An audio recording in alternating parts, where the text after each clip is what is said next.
बिना सम्मान की। तो अभी मेरे पास एक चीज़ भी है, ये आप ये देख पा रहे हैं, ये देखिए इसमें कुछ लिखा हुआ है, आप पढ़ के बताइए जरा क्या लिखा हुआ है। नारी वंदन, यशोदा बहन को सम्मान दो, अपने घर में स्थान दो। तो जसोदा बहन ये है, में बीजेपी है, परिसीमन वो अपने हिसाब से कराएगी।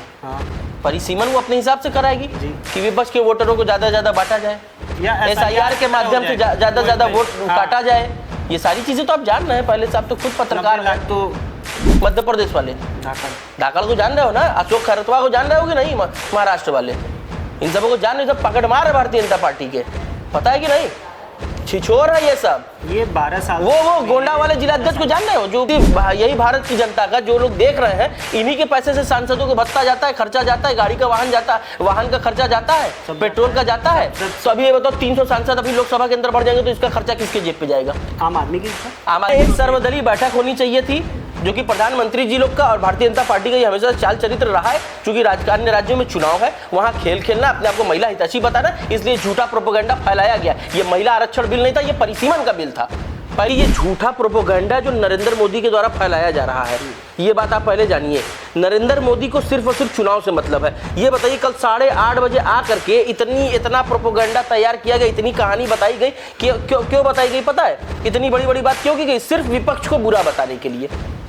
न एक प्रधानमंत्री देश का आकर के कहता है कि महिला आरक्षण बिल को इन लोगों ने सपोर्ट नहीं किया। अरे जाएगा, देखिए जनता को गुमराह थोड़ा सा नहीं, 2014 के बाद से जनता को गुमराह ही किया जा रहा है। आपके आज के समय में जनता जिंदा रहने को ही विकास समझ ली है और कुछ नहीं है। ये सब झूठे हैं, ये सब प्रोपेगेंडा फैला रहे हैं, ये सब खाली चुनाव के लिए तमाम जिलों में, असम से लेकर के पश्चिम बंगाल से लेकर के तमिलनाडु में हर जगह चुनाव है, तो बस उसी का ये खेल चल रहा है। मंत्री जी की पत्नी है, ऐसा आप बताए हैं ना, एकदम ऐसा दुनिया भी जान रही है। सुरक्षा भी मिली हुई है इसीलिए क्योंकि ये प्रधानमंत्री की पत्नी है, मिली हुई है ना। अच्छा ये कहाँ से निकाले होते? अभी चुनाव है ना, अभी इसीलिए ना पेट्रोल के मूल्यों में वृद्धि हो रही है, ना डीजल के मूल्यों में वृद्धि हो रही है, ना LPG में। ये चुनाव 5 राज्यों को खत्म हो जाने दीजिए, आपका गला काट लेगी मोदी सरकार। 23 तारीख को तो कर चुकी है। महिला आरक्षण के लिए समाजवादी पार्टी ने हमेशा से आवाज उठाई है, नेताजी ने आवाज उठाई है हमेशा से कि 33% महिलाओं का आरक्षण होना ही चाहिए।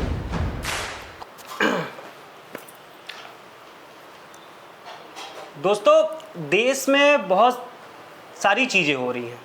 लखनऊ में झोपड़े जल गए, गाजियाबाद में झोपड़े जल गए, मणिपुर, बनारस, हर जगह लोग परेशान हैं, लेकिन वहाँ सत्ताधारी सरकार का कोई आदमी नहीं दिखता है। लेकिन एक बिल लाया जाता है, महिला आरक्षण बिल, जो कि वो बिल पहले पास हो चुका है, या जो भी कहें, जो भी इस पे विवाद चल रहा है। लेकिन आप ये समझिए, इन सब को छोड़कर बिल लाया जाता है। एक मीटिंग कर सकते थे इस पे, क्योंकि आपको पता है कि आपके पास पूर्ण बहुमत सरकार नहीं है, ठीक है? तो ये क्या है, राजनीति है या फिर ये खेल है? क्योंकि बंगाल में चुनाव है, 3-4 जगह चुनाव होने वाले हैं। क्या ये बीजेपी की राजनीति है कि भैया हमको तो पता ही है कि महिला आरक्षण बिल जो है पास नहीं होगा, और उसी पे हम चुनाव का जो है तैयारी कर लेंगे, टारगेट करेंगे? इसी सिलसिले में हम बात करने आए हैं अपने साथी से, जिनको आप जानते ही होंगे बहुत अच्छी तरीके से। क्या हाल है सर? सब बढ़िया, आप बताएं। सब बढ़िया है। क्या कुछ कहेंगे, क्योंकि कल मोदी जी आए और जो सब लोग आकलन यही लगा रहे थे लोग कि भैया यही होने वाला है, और उसी को उठा के चुनावी मुद्दा जो है बनाया जाएगा कि भैया बिल नहीं पास कर रहे हैं आप लोग, महिलाओं के साथ खड़े नहीं हैं, समाजवादी पार्टी, कांग्रेस पार्टी या जो भी अन्य पार्टी, अन्य लोग हों। आप क्या कुछ कहेंगे? देखिए इसमें बहुत कुछ कहने को है नहीं, इसमें सारी चीज़ें जनता ऑलरेडी जान रही, क्योंकि जिस बिल की आप बात कर रहे हैं, पहली बात तो वो महिला आरक्षण बिल नहीं था। महिला आरक्षण बिल 2023 में पूर्ण बहुमत से पास हो चुका है, राज्यसभा लोकसभा दोनों जगह पे हो चुका है। एक बात हो गई। दूसरी बात ये था परिसीमन के लिए बिल था, तो जब परिसीमन आपको करना है उसमें महिला आरक्षण आप क्यों ला रहे हैं? महिला आरक्षण अगर ला भी रहे हैं तो आप पहले खुद से करके दिखाए होते कि हमने अपनी पार्टी में 33% महिलाओं को आरक्षण के हिसाब से लोकसभा में सीट दे दिया। 2023 में पास हुआ था, 2024 में लोकसभा चुनाव था, तो क्यों नहीं 33% आरक्षण दे दिया गया टिकट बंटवारे को लेकर के? क्यों नहीं पदाधिकारियों में दे दिया गया? क्यों नहीं लोकसभा के अंदर या राज्यसभा के अंदर मंत्रिमंडल के अंदर दे दिया गया, ये बताइए। देखिए ये झूठा प्रोपेगेंडा जो नरेंद्र मोदी के द्वारा फैलाया जा रहा है, ये बात आप पहले जानिए। नरेंद्र मोदी को सिर्फ और सिर्फ चुनाव से मतलब है। ये बताइए कल 8:30 बजे आ करके इतना प्रोपेगेंडा तैयार किया गया, इतनी कहानी बताई गई, क्यों बताई गई पता है? इतनी बड़ी बड़ी बात क्यों की गई? सिर्फ विपक्ष को बुरा बताने के लिए। न एक प्रधानमंत्री देश का आकर के कहता है कि महिला आरक्षण बिल को इन लोगों ने सपोर्ट नहीं किया। अरे समाजवादी पार्टी हमेशा से महिलाओं की हितैषी रही, आधी आबादी की बात हमेशा से करती आई है, हमेशा से उनके आरक्षण के लिए आवाज उठाने का काम करती आई है। 2023 में जब महिला आरक्षण बिल लाया जा रहा था, क्या समाजवादी पार्टी ने समर्थन नहीं किया था? सभी ने समर्थन किया था। सिर्फ एक इन्हीं के सहयोगी दल AIMIM असदुद्दीन ओवैसी ने खुद और उनके एक और कोई सांसद थे, उन्होंने सिर्फ विरोध किया था। 543 में से 541 वोट पड़ा था, सिर्फ वही दोनों का नहीं वोट पड़ा था, बाकी सभी ने। क्या समाजवादी पार्टी उस समय लोकसभा राज्यसभा में नहीं थी? क्या थी ना, लेकिन दी। लेकिन अब हुआ है क्या कि 5 राज्यों में है चुनाव, तो किसी भी प्रकार से महिला हितैषी खुद को बताना और दूसरे को महिला विरोधी बताना, यह प्रधानमंत्री का काम है। सोचिए देश के प्रधानमंत्री का यह काम है कि वो वहां करके विपक्ष को बुरा बताने का काम कर रहा है। सोचिए ये कितनी बड़ी विडंबना है। और रही बात महिला सम्मान की, तो अभी मेरे पास एक चीज भी है, ये आप ये देख पा रहे हैं, ये देखिए इसमें कुछ लिखा हुआ है, आप पढ़ के बताइए जरा क्या लिखा हुआ है। नारी वंदन, जसोदा बहन को सम्मान दो, अपने घर में स्थान दो। तो जसोदा बहन ये है, आप लोग देख भी पा रहे होंगे, इनको पहचान भी रहे होंगे। कौन है जसोदा बहन? कौन है आप बताएं? आप बताएं, आप तो पत्रकार है ना। आप बता देना। नहीं आप पत्रकार है ना, तो आप बताएं कौन है ये पत्नी है किसकी? प्रधानमंत्री जी की। प्रधानमंत्री जी की पत्नी है, ऐसा आप बताए हैं ना? एकदम ऐसा दुनिया भी जान रही है। सुरक्षा भी मिली हुई है इसीलिए क्योंकि ये प्रधानमंत्री की पत्नी है, मिली हुई है ना। तो पहली बात तो नारी वंदन पहले यहां से शुरू करिए। प्रधानमंत्री जी नरेंद्र मोदी जी पहले नारी वंदन यहां से शुरू करिए। पहले जसोदा बहन को जो उनका हक अधिकार और सम्मान है पहले वो दीजिए समाज में, आप उसके बाद पूरे देश के नारियों की बात कीजिएगा। आपके मुंह से नारी वंदन अच्छा नहीं लगता, अब महिलाओं के हितैषी आपको बनने की जरूरत नहीं ना, आपके पार्टी के लोगों को बनने की जरूरत है। ये बात आप समझिए। किस प्रकार से मणिपुर में क्या हुआ था याद है आपको? मणिपुर में कुछ हुआ था याद है आपको? महिलाओं को नग्न करके घुमाया गया था। प्रधानमंत्री जी की एक बोली निकली थी क्या? गए क्या वहां पे? वहां की भी जो हुआ, वहां की महिलाएं, देश की महिलाएं थी कि नहीं थी ये बताइए। उन्नाव में जो कांड हुआ, भारतीय जनता पार्टी का विधायक कुलदीप सिंह सेंगर जो कि इस समय उसी मामले में उम्र कैद की सजा काट रहा है, ये बताइए वो भारतीय जनता पार्टी का था कि नहीं था? प्रधानमंत्री जी उसको जानते थे कि नहीं जानते थे? उसकी रैली किए थे ये विधानसभा चुनाव में, ये बात आप जानिए पहले। उसके बाद उसने क्या किया? उसके बाप को कस्टडी के अंदर उसके पिताजी को मरवा दिया गया, लड़की को, लड़की के परिवार के और लोगों को मरवा दिया गया, वकीलों का एक्सीडेंट करवाया गया, लड़की को मारने का प्रयास किया गया। शाहजहांपुर वाला लॉ कॉलेज वाला कांड याद है? स्वामी चिन्मयानंद वाला, वो लड़की थी कि नहीं थी ये हमें बताइए। देवरिया शेल्टर होम वाला कांड याद है? वो लड़की थी कि नहीं थी?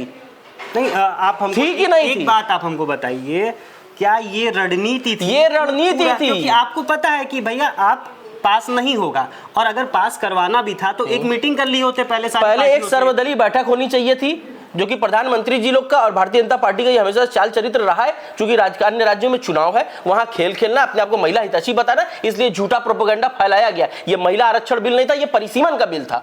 पहली बात आप ये बताइए, आप हमको कह रहे हैं कि आप लोगों ने रोक दिया ना, समाजवादी पार्टी ने रोक दिया बिल, तो क्यों नहीं रोकेंगे?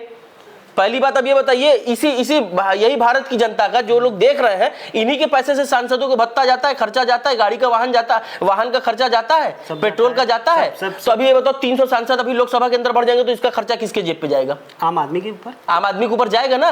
फिर संसद की सीट बढ़वाओ, नया संसद फिर बनवाओ, फिर उसमें पूरी व्यवस्था करो, 300 जगह चुनाव करो, ये पूरा खर्चा कौन देगा?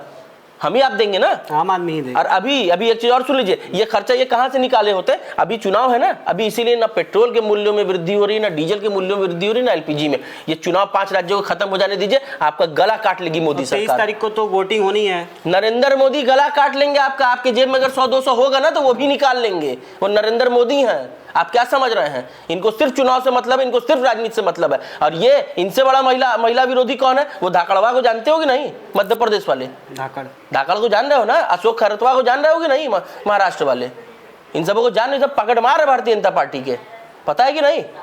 छिछोर है ये सब। ये 12 साल वो गोंडा वाले जिलाध्यक्ष को जान रहे हो, जो महिला की तबीयत खराब हुई तो वो हॉस्पिटल ना ले जाकर के वो कहाँ ले गया? अपने जिला के ऑफिस में ले गया, भारतीय जनता पार्टी कार्यालय में ऊपर ले जाकर के मुंह से ऑक्सीजन दे रहा था, कह रहा था तबीयत खराब हो गई।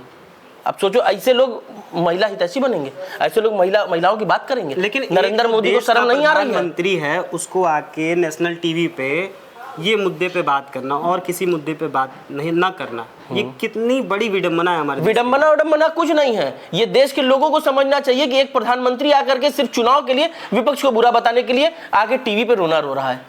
सर्वदलीय बैठक नहीं किया, किसी प्रकार की कोई मीटिंग नहीं की, पता भी था। अच्छा, जब इतने बड़ के हितैषी थे तो क्यों नहीं 2024 के पहले तो पूर्ण बहुमत की सरकार थी, उसी समय क्यों नहीं पास करा लिए? क्यों नहीं पास करा ली उस समय? इस पूरे प्रकरण पे एक मुझे मूवी याद आ रही है, महारानी मूवी। आप देखे होंगे, वेब सीरीज है। नहीं, हम देखे तो नहीं है। आरक्षण का ही आता है लास्ट टाइम पे और ऐसा कुछ होता है तो वो आरक्षण बिल लगती है। तो क्या वही स्ट्रेटजी है पूरी कि भाई ये रखा जाए, ये लोग नहीं देंगे, जनता को थोड़ा सा गुमराह किया जाएगा? देखिए, जनता को गुमराह थोड़ा सा नहीं, 2014 के बाद से जनता को गुमराह ही किया जा रहा है। आपके आज के समय में जनता जिंदा रहने को ही विकास समझ ली है और कुछ नहीं है। ये सब झूठे हैं, ये सब प्रोपोगंडा फैला रहे हैं। ये सब खाली चुनाव के लिए तमाम तरह के तमाम जिलों में, असम से लेकर के पश्चिम बंगाल से लेकर के तमिलनाडु में हर जगह चुनाव है। तो बस उसी का ये खेल चल रहा है कि नरेंद्र मोदी को पता चल गया ना कि हम हार रहे, हर जगह से हार रहे हैं, बुरी तरीके से हार रहे हैं। तो कल उनका मुंह देखे थे कैसे? अच्छा, बस आंसू नहीं गिरा है। एक और चीज हमको बताइएगा, हम समझना चाह रहे हैं आपसे कि परिसीमन अगर होता है तो क्या चांसेस बढ़ेंगे बीजेपी के जीतने के?